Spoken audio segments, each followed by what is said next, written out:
beautiful people. Welcome back to my channel. I guess you can call it a podcast. We are here to talk about Ready to Love Reunion, Part 1. You guys, I didn't get my life the way I thought I was going to, but maybe it's going to get better. It wasn't bad. It ended up getting good, I think, in maybe like the second half hour or so.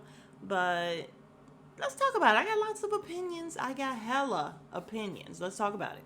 All right, so for starters, we find out that nephew Tommy is not hosting the reunion because he has the virus. So we really do hope he feels better. He was seeming like he was okay. Maybe he was asymptomatic, but you just never know. Like this crap, oh, when I tell y'all, it lingers and it comes and goes and like the effects of it. So maybe he was having a moment where he felt okay. We don't know. But we hope that he's okay. So prayers up to nephew Tommy. So he had another lady host, and she hosted something else before. I can't remember what, but I'm not gonna say I didn't miss nephew Tommy being the host. I really kind of did, because I feel like he was in and he knows exactly what. She didn't do a bad job, but I just feel like it's kind of the same as Carlos when he hosted the Love in Huntsville, because he's in it and he knows what's really going on. He knows all the really good questions to ask, and I feel like we could have gotten a little bit more if he was there. So yeah, I did miss him.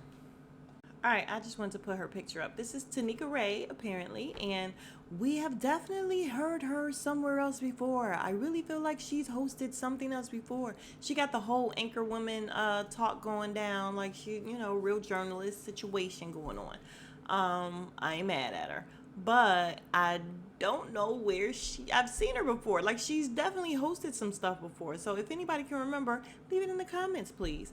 But we start off with Nobody Shine, and he's the one that came in the middle of the episode, and they broke him out like he was supposed to really be somebody good and ill. This was the only picture I could find of Sean, and it's him and Sydney because they were both the ones that were introduced in the middle.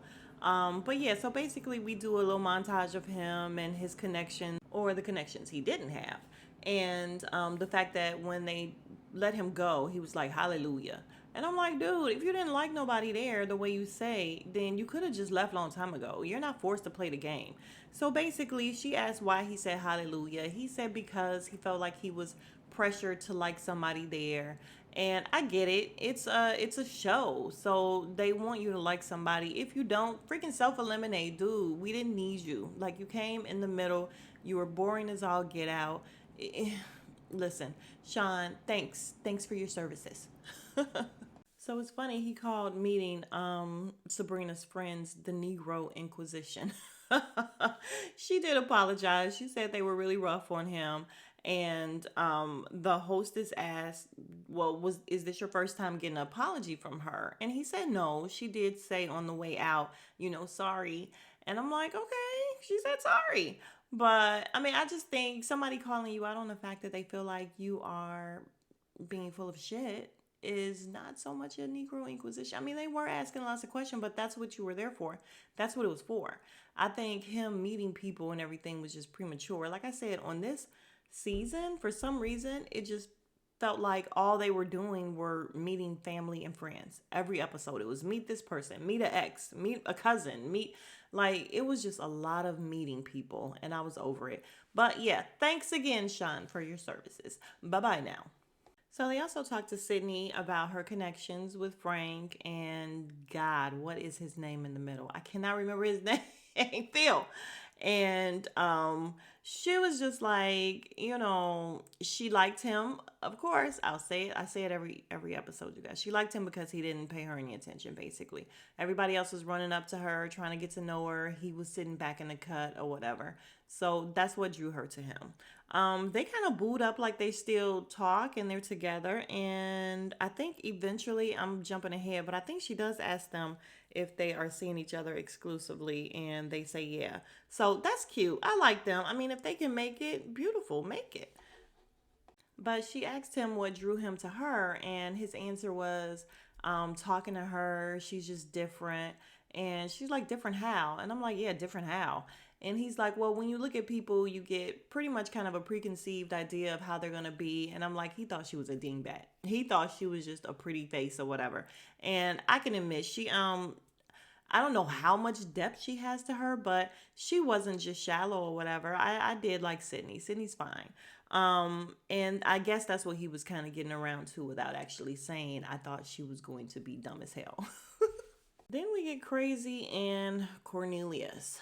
And we start off, of course, showing the montage of how crazy she was acting over him and the fact that anybody that looked at him, because the hostess was like, yeah, you kind of tied him down as soon as you guys got there or whatever. So we show the video of how anybody that said something to him or about him, Crazy was like, oh, that's my boyfriend, that's my boyfriend. And before they started, he's like touching her arm like, oh, it's okay, it's okay, you know they gonna come for you.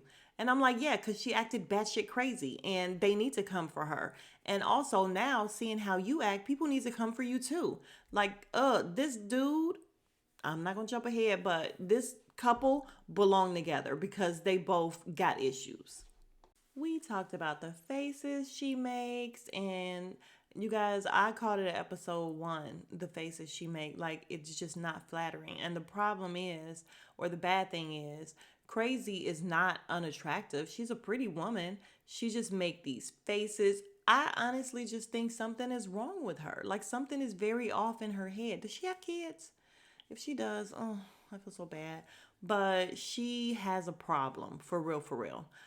So we talk about the faces, and then we get to see something that we never saw before. She says she has 2 alter egos that's inside of her. And yeah, just crazy.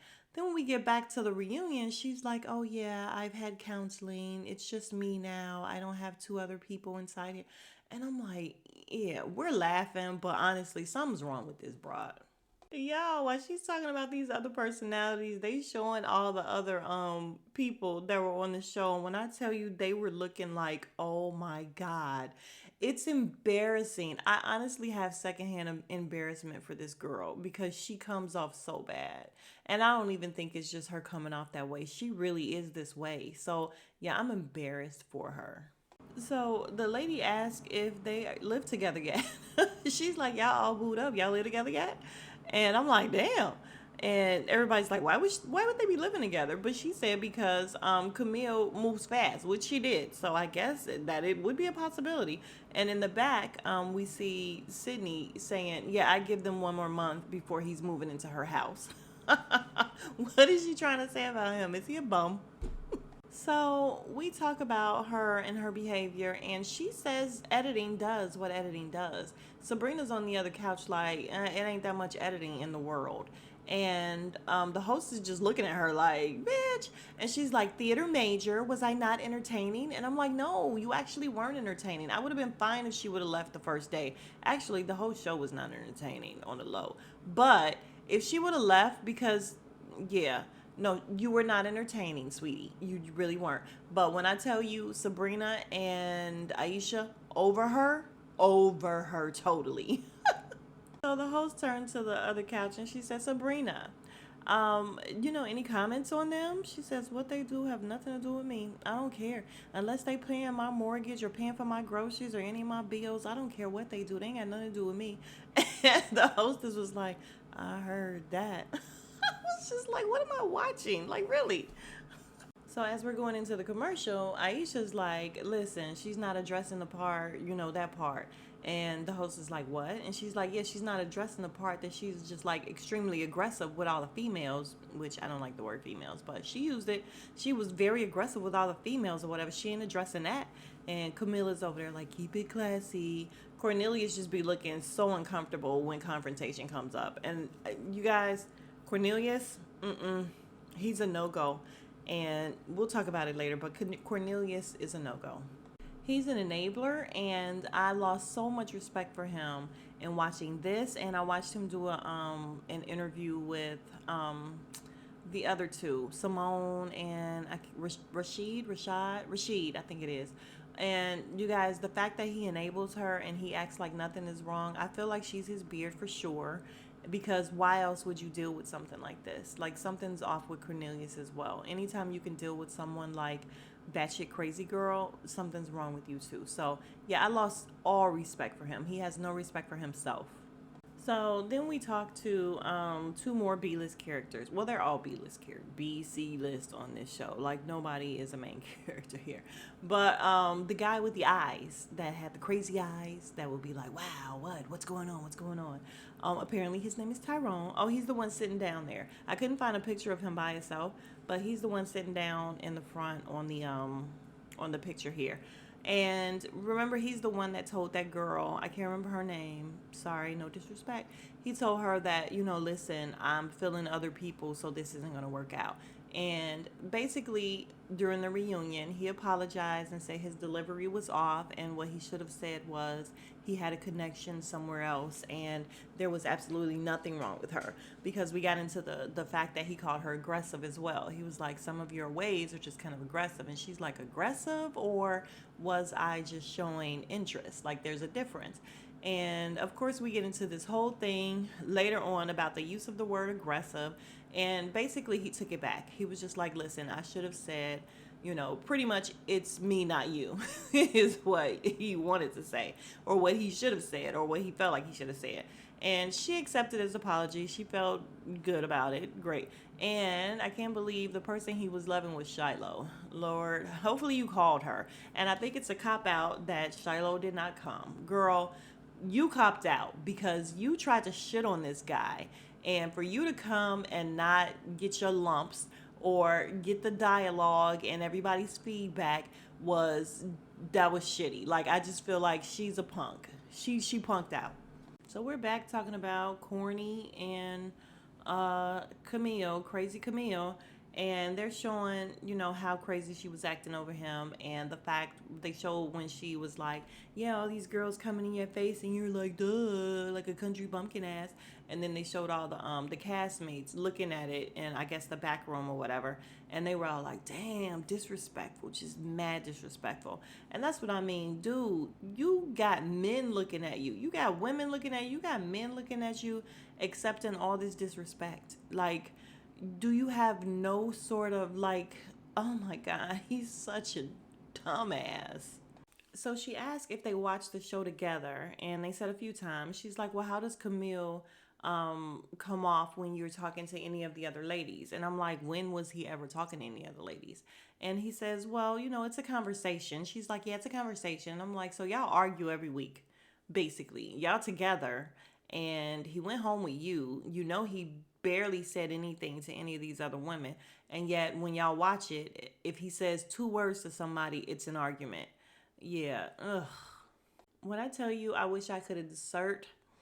That didn't come out right because I'm trying to breathe. I wish I could insert the faces that the cast members were making. When I tell you the eyes were rolling and everybody's just over them. But of course, they had the most controversy going on. So we're going to spend a whole lot of time on Corny and Crazy. So when asked how he felt about her being so possessive, Corny is like, well, I knew what I wanted as soon as I saw her as well. And I'm like, bullshit. How many times in the confessional did he say, oh, well, we need to take our time. I need to get to know some of the other women. He wanted to go through the process the right way, but he was too punk. He was a punk, and he couldn't allow himself to tell this girl, listen, I'm going to talk to other women. I really am. So he's such a girl. I swear to God. Not to mention, he just comes off really girly. I'm sorry. And again, I have no problem with the fact that if he is girly, that's fine. But dude, you're girly. So we talked to Courtney. Remember, Courtney was the girl that she was a little go-getter. We'll just call her that. She was the youngest one there, I think, but she liked to talk about sex a lot. She liked to touch all over the men. And remember, it was her and Crazy that he was kind of torn between, so to speak.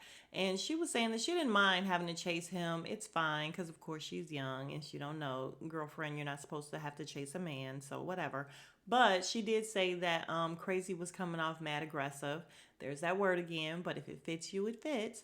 aggressive. She was coming off like a bully. And she's over there, Crazy's over there like, a bully? Oh, okay. Yeah, bitch, a bully. Yeah, so Aisha starts going a mile a minute talking about her. She called her aggressive as well. She's like, she didn't let nobody else get to know him. And I'm not saying I was trying to shoot my shot or whatever, but when I tried to say anything to him, she had something to say. She was giving dirty looks, this and that. And when you openly threaten people, and she's over there like threatening people, she's talking under her breath, and she's asking him, are you gonna address this? He's like, yeah, I am. And I'm like, ew, they together, ugh, like he is such, I want to call him something so bad, but I'm not.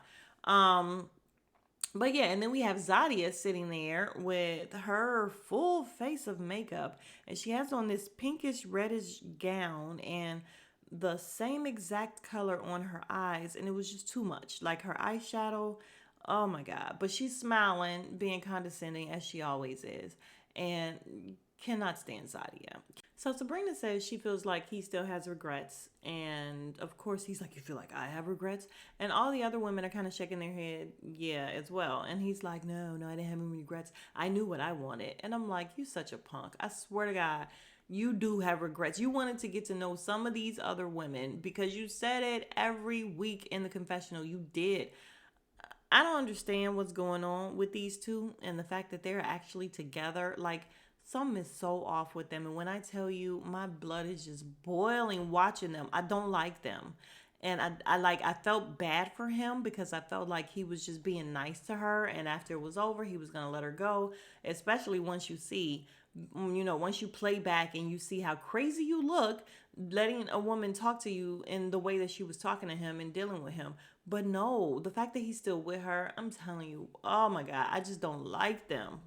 So Aisha starts arguing with Camille again, and it's so funny. They show the men in the back, and the men are like, why they put Walter up there? And then the camera shows Walter. He's just looking around like, fuck am I doing here? And they're like, yeah, he's like a piece of furniture just sitting there. Like, why is he there? And yeah, that was a good question. Why was Walter there? He had nothing to do with any of this. Now we bring up the Brown Girl Squad. And when I tell y'all these girls on the other couch was not letting them get a word in edgewise, the host was trying to ask Zadia about it, and she's like, what we're not going to do is, and Sabrina, who is it? Sabrina, Aisha, is that Sydney and Courtney were over there letting them have it. What are you talking about? It wasn't a Brown Girls crew. So basically what Zadia was saying was that they just took a picture together and they were like, oh yeah, we're brown, we're cute, brown girls. No, that's not it. And so the girls were not letting them get that shit off. And the hostess was like, speaking as a brown girl myself, the fact that you guys separated yourselves and did this made me sad. And I agree. I'm just like, why, black women? Why are we doing this? Who cares how light, how dark? Who cares about all of that? I just feel it's so sad, the whole colorism thing still being a thing. It's so sad, and these are grown ass women. I mean, it's just sad. But again, they were trying to justify it and say no, it was just a picture. But no, it's all over the episodes that you guys were calling yourselves the Brown Girls crew. Yeah, Sabrina came ready. I don't know if she had a cocktail or not. I'm not even gonna blame it on the alcohol. Sabrina came ready. She was just like, but you guys do fucked up things and then you act like you ain't did nothing. Like, she's going off on them. And later on, well, a couple seconds later, the hostess is like, yeah, but you guys, Zadia saying they weren't trying to exclude anybody. She's like, yeah, but you did. And she's like, can Sabrina be a part of the Brown Girls crew? And she said, did you hear Sabrina just cursed me out? No, she cannot be my friend. And I got my life. Yes, Sabrina, you gotta let them know. Listen, here's the thing. Sabrina's a big girl. So I don't know what would happen if someone went down. However, Zadia, listen, we know that all she do is work out and wear workout clothes. So that would be kind of interesting. Not saying I want to see it or anything, but I'm just saying Sabrina came ready. And when Zadia said that, Sabrina was like, bitch, you ain't tried to be my friend at all. And I'm like, did she just really call her that? Oh my God. And Zadia got up and walked away. And I'm sure she would say that she was trying to keep her composure because she was ready to jump over there to get at Sabrina. And that could be the truth because we know that Zadia is very aggressive. Yes, I'm going to I'm going to say it. She was confrontational. She put her finger all in that man's face. She's aggressive as hell. So she wanted to jump over there and get at Sabrina. So the next best thing is to walk away. I got why she got up and walked away. It wasn't because she was scared, or wasn't because she didn't want to go back and forth with her. It was because she wanted to get at her. So now we move to thick ass Frank and Wig, and the hostess is like, Mumin. So after you guys chose each other, has everything been going up? And he's like telling her, be honest, and she's like, I wouldn't say up, and she's like, what do you mean? So Wig says nothing happened with thick ass Frank after they chose each other. They haven't talked to each other. He's not talked to her. They haven't gone out. They haven't done anything. And thick ass Frank's excuse is he just needed to get back to himself after the show. Which I ain't gonna lie, y'all. I kind of felt like I understood what he was saying, but thick ass Frank is full of shit, you guys. He wasn't here looking for love. Like, I don't think a whole lot of them are here looking for love. I think a lot of them just trying to make it to the end. But especially him, like Walter, yeah, I don't think they were looking for love. But I don't understand what's going on with thick ass Frank, but it's something. I don't know if he has a girl, and that's why he told her to be honest. Like, tell the truth, I ain't been really talking to you. I don't know what's going on with thick ass Frank, but it's something. He's not talking to this girl. He started saying something about things not adding up and things moving too fast, and she was just like, yo, I don't know what the hell you're talking about, because what was moving too fast? Because it was nothing. And I don't know what he's talking about, you guys. Like, he was very confusing. And then she started crying and telling him how, he had hurt her and he got to be careful in the future in terms of, playing with people's hearts, which I agree, thick ass Frank. Like, let me tell y'all something. I'm about to go on a tangent real quick. My brother told me there's two type of players, okay? There's one type of player who is just an actual player, who you're going to know he's a player. He's going to tell you, listen, I'm dating all these other people, or whatever it is, what it is. And the second type of player is the one that's going to wine and dine you. He makes every woman think that she's the one and she's the only one. And all these girls and women fall in love with them. However, he's a player. That's just how he gets down. And I feel like that's Frank. Thick ass Frank is the player that is going to make everybody think they're the only one, but he's still a player. So the one thing that I did recognize was that even when they were going to commercial, the camera was panning out or whatever, he was just staring at her like he felt bad that he made her cry. So I don't think he's a total asshole, but he is an asshole. Thick ass Frank got something going on with him, and we don't really know what it is. And maybe at some point we'll find out. Does he have a girlfriend? Does he, like, what's going on with him? But yeah, he came off real bad. But listen, I can't end this segment without saying, Wig, who do you expect to really fall in love with you with your wigs like that? Like, get your shit together, girlfriend. Get your wigs together. Hopefully you look back and you see what's going on, and you see that your part is not straight, and you see that part of your hair is sticking up or whatever. Like, gel that shit down. Come on, Wig. Come on. We're rooting for you. We were all rooting for you. Listen, I'm sorry to have to do this to y'all, but we get to talking about the infamous dinner where the girls ended up going at it or whatever. Zadia, Aisha, Camille, the whole thing with if y'all put him in the bottom, I'ma fuck y'all up. And after we see the playback of it, for some reason, this dude here, y'all know I can't stand his voice. I can't stand his face. I can't stand anything about this guy. I don't know who he is. I don't know his name. I'm not even gonna lie. I don't know his name. But he comes out and he's like, yeah, I think I know what the problem is. The problem is that, Zadia was picked and she was chosen by 8 out of the 9 guys. So basically saying that the women were jealous because all the men wanted Zadia. And I'm like, no, after they got to know her, nobody wanted her, which is why she left, dumbass, which is why you left, because nobody wanted you either. You had no second. And I would love, and that's the one thing that, like, the lady didn't ask them, are they dating now? Like, y'all all hugged up or whatever. Are y'all dating? Are y'all exclusive? What's going on here? Because I felt like he was only taking her side because he really wanted her to stay on so he could stay on. But no, apparently maybe they're together, they're dating or whatever, because he's all hugged up with her and still defending her, sounding like a dumbass. Like, really sounding dumb as hell. And he got to the point where everybody's like, what are you talking about? What are you saying? Even the men were like, what are you talking about? Um, and then we have Sydney, and she's like, "Are one of you men gonna check him?" And he's like, "Check me? What you talking about?" And no, none of the men checks him. And basically, she was just saying, "Yo, can y'all tell him to stop?" Like he was just doing too much, and he was. Even when he was about to go out, remember he was like, "Yeah, I don't like Sydney. I don't like her voice. I don't like he's a bitch. Sorry, he's a bitch, and he wants to argue with women like a bitch."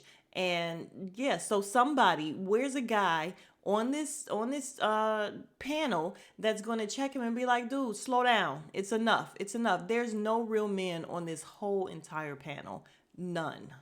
So the host asked Zadia, listen, was part of the issue that you had with Aisha the fact that she got with him and he was one of your connections? She's like, no, no. And then Aisha's just like, listen, let me tell you what happened. So she goes into the dinner again and how they cooked dinner. They had the conversation. And Crazy Camille said, if y'all put Corny in the bottom, I'm going to fuck y'all up. And they're all like, what? What? She didn't say that. Well, not all of them. Like, Corny is saying she didn't say it. Camille, of course, crazy ass is saying she didn't say it. And I'm going to tell y'all, I'm not even gonna waste time with the fact that we go back and forth, back and forth.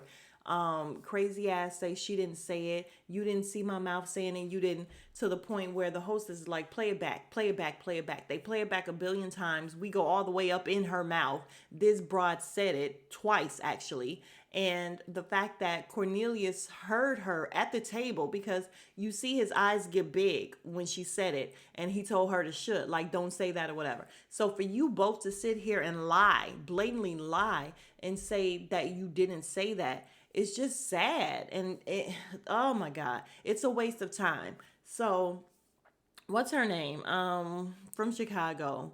She gets up. God, I can't remember her name, but she was the one that they wanted to see her or whatever. She gets up and she's like, this is all bullshit, basically. I can go home for this. Like, this is ghetto. It's too much.